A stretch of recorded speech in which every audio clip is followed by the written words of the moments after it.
Hello दोस्तों, welcome back to my channel once again. जो लोग पहली बार मेरे चैनल को प्लीज़ आप लोग सब्सक्राइब कर दीजिएगा। इस वीडियो में हम लोग चर्चा करने वाले हैं स्पंदना स्मृति फाइनेंशियल लिमिटेड के बारे में। उम्मीद है नाम आपको क्लियरली दिख रहा हो। अगर हम लोग बात करें लास्ट ट्रेडिंग सेशन के दिन तकरीबन 1.5% की गिरावट इसके अंदर देखने को मिली। अगर रुपीज़ के अंदर बात करें लगभग 4 रुपये की गिरावट देखने को मिली।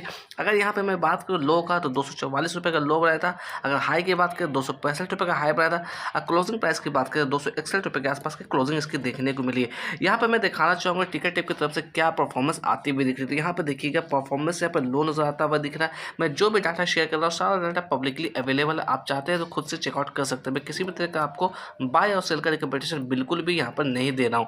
अगर मैं बात करूँ वैल्यूशन की तो वैल्यूशन यहाँ पर हाई नजर आता हुआ दिख रहा है। ग्रोथ की बात करें तो ग्रोथ यहाँ पर लो नजर आता हुआ दिख रहा है। एंट्री पॉइंट की बात करें तो एंट्री पॉइंट यहाँ पर गुड नजर आता हुआ दिख रहा है। बट अपने फाइनेंशियल एडवाइजर से आप बात करिएगा तभी किसी तरह का इसके अंदर डिसीजन लीजिएगा, क्योंकि पिछले कुछ दिनों से लगातार ये स्टॉक्स गिरता हुआ आ रहा है। अगर मैं बात करूँ इसके अंदर फोरकास्टिंग के लिए क्या फोरकास्टिंग आती हुई दिख रही है टिकट टाइप की तरफ से, तो यहाँ पर देखिएगा 7 एनालिस्ट से कवर किया 57% की रिकमेंडेशन आती हुई दिख रही है। अगर इसके क्वार्टर्स के नतीजे की बात करें तो क्वार्टर्स के नतीजे अभी डिक्लेयर नहीं हुए हैं। अगर मैं यहाँ पर दिखाना चाहूँ आपको म्यूचुअल फंड की होल्डिंग क्या सिचुएशन रही है, तो यहाँ पर देखिएगा म्यूचुअल फंड के पास काफ़ी कम क्वांटिटी 0.31% की होल्डिंग म्यूचुअल फंड के पास है। अगर रिटेलर्स की बात करें तकरीबन 25.5% की होल्डिंग है। अगर प्रमोटर्स की बात करें तकरीबन 48.13% की होल्डिंग यहाँ पर नजर आती हुई दिख रही है। अगर इस स्टॉक्स के अंदर हम लोग बात करें पिछले कुछ सालों से रिटर्न्स को लेकर क्या कुछ रिटर्न्स रहा है, मैं किसी भी तरह का आपको इन्फ्लुएंस करने की कोशिश नहीं कर रहा हूँ। यहाँ पे देखिएगा पिछले 2 सालों में लगातार गिरता हुआ रहा है, यानी कि तकरीबन 60% की गिरावट है इसके अंदर। पिछले 2 सालों में रिटर्न्स कुछ भी आपको नहीं बना के दिया है। पिछले 1 साल से बात करें या पिछले 6 महीने से बात करें, लगातार ये स्टॉक्स नेगेटिव की तरफ ही मूव करता हुआ दिख रहा है। अगर हम लोग बात करें पिछले कुछ हफ्तों से, तो यहाँ पर लगभग 7.5% की नेगेटिव रिटर्न नजर आते हुए दिख रही है। अगर मैं बात करूँ उसके अंदर डिविडेंड को लेकर किसी भी तरह का डिविडेंड यहाँ पर नजर आता हुआ नहीं दिख रहा है हमें। हम लोग आ गए चार्ट पर 1 डे का टाइम फ्रेम मैंने यहाँ पर चार्ट लगा रखा है। सबसे पहले मैं बात करूँगा इसके अंदर वॉल्यूम को लेकर क्या वॉल्यूम रही थी लास्ट ट्रेडिंग सेशन के दिन। तकरीबन 3.5 लाख की वॉल्यूम नोटिस की गई थी। अगर डिलीवरी और परसेंटेज की बात करें तकरीबन 36% की डिलीवरी उठाई गई थी। अगर बात करें 50 डे मूविंग एवरेज के बारे में क्या इसकी सिचुएशन है, तो 50 डे मूविंग एवरेज की वैल्यू निकलती हुई आ रही 279 रुपीज़ के आसपास। अगर 200 डे मूविंग एवरेज की बात करें इसकी वैल्यू निकलती हुई आ रही 414 रुपये के आसपास। तो अभी देखा जाए तो इसकी करंट प्राइस है तकरीबन 261 रुपया। तो अपने 200 डे मूविंग एवरेज के नीचे ट्रेड करता हुआ दिख रहा है, साथ ही साथ 50 डे मूविंग एवरेज के ही नीचे ट्रेड करता हुआ दिख रहा है। अगर हम लोग चार्ट पे बात करें तो यहाँ पे मैं दिखाने की कोशिश करूंगा, ये जो आप कैंडल देख रहे हैं ये कैंडल है आपका जनवरी 2024 का। तकरीबन 1250 लेवल्स को अप्रोच करने की कोशिश की। उसके बाद देखा जाए तो एक तरफा इस स्टॉक्स के अंदर गिरावट हमें देखने को मिली। अगर अभी हम लोग सिचुएशन की बात करें तो देखिएगा ये जो आप लेवल्स देख रहे हैं, ये लेवल्स जो आप देख रहे हैं इसे मैंने एज ए सपोर्ट के तौर पर मार्क किया। ये लेवल्स मैंने अपने मन से ड्रॉ नहीं किया, मैंने यहाँ पर इंडिकेटर का हेल्प लिया। ये इंडिकेटर अवेलेबल है ट्रेडिंग व्यू के प्लेटफॉर्म पे, आप चाहते हैं तो खुद से भी लगा कर चेकआउट कर सकते हैं। यहाँ पर देखा जाए तो यहाँ इसी लेवल से कहीं ना कहीं बाइंग एक्टिविटी नोटिस की गई। सो इसलिए ही बेसिकली हमारा यहाँ पर एक एज ए सपोर्ट के तौर पर आता हुआ दिख रहा है। अगर मैं इसकी रेंज की बात करूँ क्या रेंज निकलती हुई आ रही है, तो जस्ट ए मिनट में यहाँ पर मेजर कर लो तो इसकी रेंज की वैल्यू निकलती हुई आ रही है तकरीबन 194 से लेकर 230 के पास।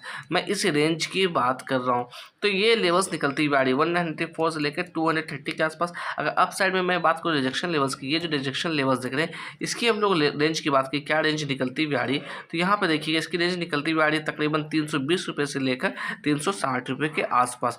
तो इस रेंज की बात कर रहा हूँ, ये रेंज है 320 रुपये से लेकर 360 रुपये के आसपास। तो सिंपली आपको थोड़ा अवेयरनेस के साथ काम करना है, क्योंकि पिछले कुछ सालों से हम लोग बात करें रिटर्न्स की तो लगातार ये स्टॉक्स गिरता हुआ ही आ रहा है। तो इसलिए अवेयरनेस के साथ काम करना है, किसी भी तरह की जल्दबाजी आपको नहीं करना है। अगर मैं थोड़ा समय में पीछे जाकर भी दिखाने की कोशिश करूँ, थोड़ा सा कैंडल को मैं जूम इन कर दूँ तो देखिएगा क्या सिचुएशन रही, किस तरह का मूवमेंट इसने दिया अब तक।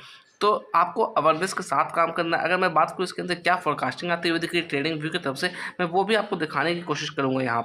यहाँ पर देखिएगा फोरकास्टिंग की बात करें ट्रेडिंग व्यू के प्लेटफॉर्म पे तो 5 एनालिस्ट ने इसे कवर किया over the 1 year of time period. Maximum estimate की बात करें तो 481 निकलती हुई आ रही है। मिनिमम एस्टिमेट की बात करें तो 240 रुपये निकलती हुई आ रही है। तो देखा जाए तो करंट प्राइस के तकरीबन आसपास ही मिनिमम एस्टिमेट नज़र आता हुआ दिख रहा है। अगर टेक्निकल्स की बात करें टेक्निकल्स की क्या सिचुएशन है, ये टेक्निकल्स भी मैं ट्रेडिंग व्यू की तरफ से दिखाने की कोशिश कर रहा हूँ। यहाँ पर देखिएगा स्ट्रॉन्ग सेल का इंडिकेशन आता हुआ दिख रहा है। 16 ऐसे इंडिकेटर है जहाँ से सेल का इंडिकेशन आता हुआ दिख रहा है, एक ऐसे इंडिकेटर है जहाँ से बाय का इंडिकेशन आता हुआ दिख रहा है। अगर मूविंग एवरेजेस की बात कर ले, मूविंग एवरेजेस की तरफ से क्या इंडिकेशन आता हुआ दिख रहा है, तो यहाँ से भी स्ट्रॉन्ग सेल का इंडिकेशन आता हुआ दिख रहा है। 14 ऐसे इंडिकेटर है जहाँ से सेल का इंडिकेशन आता हुआ दिख रहा है। अगर ऑसिलेटर की बात करें तो ऑसिलेटर ओवरऑल यहाँ पर न्यूट्रल नजर आता हुआ दिख रहा है। 2 ऐसे इंडिकेटर जहाँ से सेल का इंडिकेशन आता हुआ दिख रहा है, एक ऐसे इंडिकेटर जहाँ से बाय का इंडिकेशन आता हुआ दिख रहा है। और अगर मैं कहना चाहूँगा इस स्टॉक्स के अंदर आपको थोड़ा अवेयरनेस के साथ काम करना होगा, क्योंकि एक स्मॉल कैप की कंपनी काफ़ी रिस्की कंपनी यहाँ पे ये बन जाती है, क्योंकि आपने देखा रिटर्न्स के नाम पे कुछ खास रिटर्न इसने बनाकर अब तक नहीं दिया। अगर आप एवरेज आउट भी करना चाहते हैं तो आपको अपने फाइनेंशियल एडवाइजर से बात करना चाहिए, तभी किसी तरह के डिसीजन लीजिएगा। और हो सके तो उसके क्वार्टर्स के नतीजे पर भी अपनी नज़र बना के रखिए। जैसे क्वार्टर्स के नतीजे डिक्लेयर होते हैं तो उसे एक बार चेकआउट जरूर करने की कोशिश करिएगा।